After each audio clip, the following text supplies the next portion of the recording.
আজকে আপনারা যে ওয়েল্ডিংটা দেখতেছেন এটা কিন্তু সাধারণ কোনো কাজ না। এটা হচ্ছে ফিলার রড ব্যবহার করে এক ধরনের নিখুঁত ওয়েল্ডিং। দেখেন ওয়েল্ডার প্রথমে ধীরে ধীরে দুইটি মেটাল জয়েন্টটা গরম করছে, তারপরে একটু একটু করে ফিলার রডটা গলিয়ে জয়েন্টের ভিতরে ঢুকাচ্ছে। ফ্লাঞ্জটা ওয়েল্ডিং সেই লেভেলের হচ্ছে।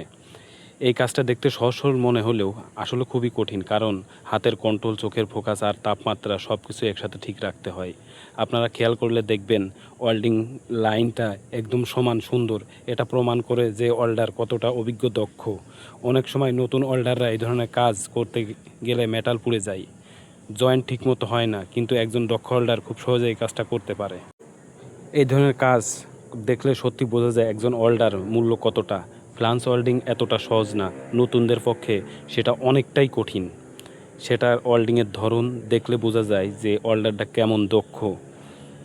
এই ধরনের কাজ দেখলে বোঝা যায় একজন ভালো ওয়েল্ডার মূল্য কতটা বেশি। আপনারা যদি এরকম ওয়েল্ডিংয়ের কাজ দেখতে চান বা ওয়েল্ডিংয়ের ভিডিও দেখতে চান, তাহলে ভিডিওটা লাইক দেবেন এবং শেয়ার দেবেন, সাবস্ক্রাইব করে রাখবেন। এটা আমার নতুন চ্যানেল ওয়েল্ডিংয়ের ভিডিও দেওয়ার জন্য। যে কোনো আমি ব্লগ ভিডিও মূলত করি, কিন্তু আজ আপনাদের সামনে নিয়ে এলাম ওয়েল্ডিংয়ের ভিডিও। এবং সাবস্ক্রাইব করে বেল আইকন বাজিয়ে সবসময় পাশে থাকবেন। আল্লাহ হাফেজ। আজকের মতো এখানেই শেষ করতেছি।